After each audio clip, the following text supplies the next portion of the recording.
খবর শুনছেন বাংলা সংবাদ থেকে। প্রতিদিনের মতো আজকেও নিয়ে চলে এসেছি বাছাই করা কিছু গুরুত্বপূর্ণ খবর নিয়ে। শুরুতেই শিরোনাম। জনগণের ক্ষোভ কানে তোলেননি সরাসরি মুখ্যমন্ত্রী, তা না হলে ফল অন্যরকম হতো। এখন অপেক্ষা করছে তৃণমূল। ফের বাড়ল পেট্রোল ও ডিজেলের দাম। 10 দিনে এই নিয়ে তৃতীয়বার। কলকাতায় কত টাকা মিলছে জ্বালানি, দিল্লিতে কত, জানুন বিস্তারিত খবরে। আগামী সপ্তাহে বজ্রবিদ্যুৎ সহ বৃষ্টি কলকাতায়। দক্ষিণবঙ্গ জুড়ে ঝড়ের পূর্বাভাস। কবে কোথায় কতটা বর্ষণ। জামিনের আবেদনই করলেন না ইডির হাতে ধৃত ব্যবসায়ী জয় কামদার। জেলে কম নুন দেওয়া খাবার চাইলেন। অনুমোদিত নির্মাণ আর্জি করে সেই সন্দীপের ঘোষের বাড়ির ছাদের একটা অংশ ভাঙতে বলল পৌরসভা। ঘরের তালা। কলকাতা পুরসভার অধিবেশনে বসল কক্ষের বাইরে। থানায় মালা। কাউন্সিলরদের মমতার বার্তা, লড়াই করতে হবে। অস্বস্তি গরমের মধ্যে কলকাতা সহ দক্ষিণবঙ্গে বিক্ষিপ্ত বৃষ্টির পূর্বাভাস, সঙ্গে ঝড়, কমবে তাপমাত্রা। সরকারি বাসে উঠলে মহিলাদের সফর বিনামূল্যে। আপাতত 10 পরিচয়পত্রে একটি রাখতে বলল রাজ্য পরিবহন সংস্থা। ঠিক কোন অংশ অবৈধ স্পষ্ট করে দিক কলকাতা পুরসভা। বাড়ি ভাঙার নির্দেশ পর প্রথম প্রক্রিয়া অভিষেকের। গ্রেপ্তার আরও এক সুজিত ঘনিষ্ঠ তৃণমূল নেতা। লোকটাউন থানার পুলিশ জালে দমদম পুরসভার কাউন্সিলর। বজ্র বিদ্যুৎ সহ বৃষ্টির সম্ভাবনা দক্ষিণে নয় জেলায়। ঝড় হতে পারে 60 কিমি বেগে। কলকাতায় কি পূর্বাভাস। আরজিকর কাণ্ডে কার কোথায় খামতি, তদন্তে পরিধি বৃদ্ধি করে সিবিআইকে কোন কোন দিকে নজর দিতে বলল আদালত। শ্লীলতাহানির অভিযোগে গ্রেপ্তার হুগলি তৃণমূলের এক পঞ্চায়েত সদস্য। জামিন মঞ্জুর আদালতের। এতক্ষণ শুনলেন সংবাদ শিরোনাম, এবার আসছি বিস্তারিত খবরে।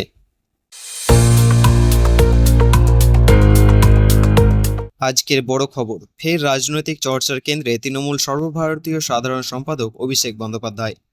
অভিষেক বন্দ্যোপাধ্যায়ের বাড়ি এবং তার সংস্থার নামে জোড়া নোটিশ পাঠিয়েছে কলকাতা পুরসভা। অভিযোগ, বাড়ির কিছু অংশ অনুমোদিত নকশা অনুযায়ী তৈরি হয়নি এবং সেইখানে অবৈধ নির্মাণ করা হয়েছে। পুরসভার তরফে জানানো হয়েছে 7 দিনের মধ্যে ওই অবৈধ অংশ ভাঙতে হবে। পাশাপাশি কেন পুরসভা নিজের ভাঙার ব্যবস্থা নেবে না সেই কারণও লিখিতভাবে জানাতে বলা হয়েছে। শুধু তাই নয়, বাড়ির অনুমোদিত নকশা এবং প্রয়োজনীয় নথিপত্র জমা দিতে বলা হয়েছে। এই ঘটনায় রাজনৈতিক মহলে শুরু হয়েছে তুমুল বিতর্ক, কারণ এই নোটিশ ঘিরে ইতিমধ্যে তৃণমূল এবং বিজেপির মধ্যে চাপানোত্তর শুরু হয়ে গিয়েছে। আর এই নিয়ে প্রথমবার মুখ খুললেন অভিষেক বন্দ্যোপাধ্যায়। সাংবাদিকদের প্রশ্নের জবাবে তিনি স্পষ্ট বলেন, আগে পুরসভা জানাক ঠিক কোন অংশ অবৈধ, সেটা চিহ্নিত করে দেখাক, তারপরে আমি উত্তর দেব। জানা গিয়েছে নোটিশ পাঠানো হয়েছে কালীঘাট রোডে এবং হরিশ মুখার্জি রোডের 2 ঠিকানায়। পুরসভার দাবি, ওই 2 জায়গাতেই অনুমোদনের বাইরে নির্মাণ করা হয়েছে। এদিকে এই ঘটনাকে রাজনৈতিক প্রতিহিংসা বলে দাবি করছে তৃণমূল শিবির। তাদের অভিযোগ, বিরোধীদের চাপে রাখতে এই ধরনের পদক্ষেপ নেওয়া হচ্ছে। যদিও প্রশাসনের দাবি, পুরো প্রক্রিয়া আইন মেনে করা হয়েছে। এখন নজর অভিষেক বন্দ্যোপাধ্যায় এবং তার সংস্থার তরফে কি জবাব দেওয়া হয় এবং শেষ পর্যন্ত পুরসভা পরবর্তী পদক্ষেপ কি নেয়। অবশেষে স্বস্তির খবর দিল আলিপুর আবহাওয়া দপ্তর। আগামী সপ্তাহ থেকে কলকাতা সহ দক্ষিণবঙ্গের একাধিক জেলায় শুরু হতে পারে ঝড় বৃষ্টি। আবহাওয়া দপ্তর জানিয়েছে, আগামী 28শে মে বৃহস্পতিবার থেকে কলকাতায় বজ্রবিদ্যুৎ সহ বৃষ্টির সম্ভাবনা রয়েছে। শুধু কলকাতায় নয়, হাওড়া, হুগলি, উত্তর ও দক্ষিণ 24 পরগনা এবং নদিয়া ও পূর্ব মেদিনীপুরে ঝড় বৃষ্টির পূর্বাভাস দেওয়া হয়েছে। জানা গিয়েছে, বৃষ্টির সঙ্গে ঘন্টায় 40 থেকে 50 কিলোমিটার বেগে ঝোড়ো হাওয়া বইতে পারে। ফলে দীর্ঘদিনের গরম ও অস্বস্তি থেকে কিছুটা হলেও স্বস্তি মিলতে পারে বলে আশঙ্কা করা হচ্ছে। আবহাওয়া দপ্তরের মতে, দক্ষিণ উপকূলীয় উড়িষ্যা এবং আশেপাশের এলাকায় একটি ঘূর্ণাবর্তন তৈরি হয়েছে। এর জেরেই বঙ্গোপসাগর থেকে প্রচুর জলীয় বাষ্প ঢুকছে স্থলভাগে, আর সেই কারণেই তৈরি হয়েছে ঝড় বৃষ্টির অনুকূল পরিস্থিতি। অন্যদিকে উত্তরবঙ্গেও ভারী থেকে অতি ভারী বৃষ্টির সতর্কতা জারি করা হয়েছে। জলপাইগুড়ি, আলিপুরদুয়ার এবং কোচবিহারে অতি ভারী বৃষ্টি হতে পারে বলে জানিয়েছে আবহাওয়া অফিস। দার্জিলিং এবং কালিম্পংয়েও ভারী বৃষ্টির সম্ভাবনা রয়েছে।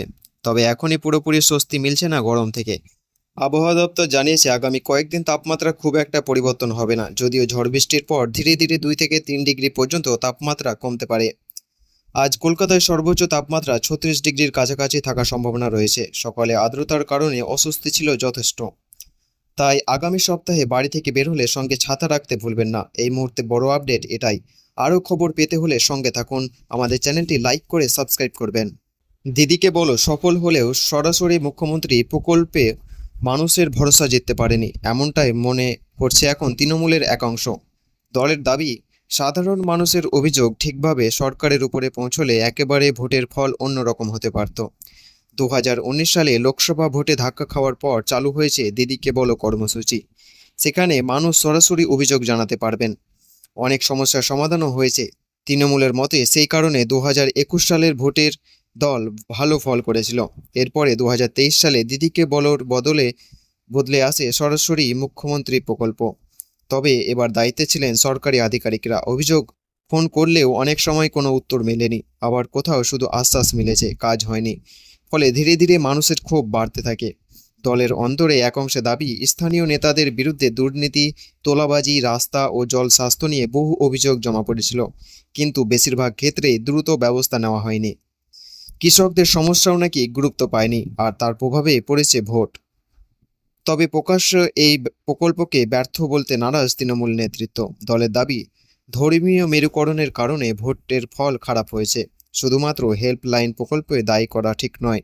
এতক্ষণ শুনলেন বিস্তারিত সংবাদ। আজকের মতো সংবাদ এখানেই শেষ হলো। ধন্যবাদ।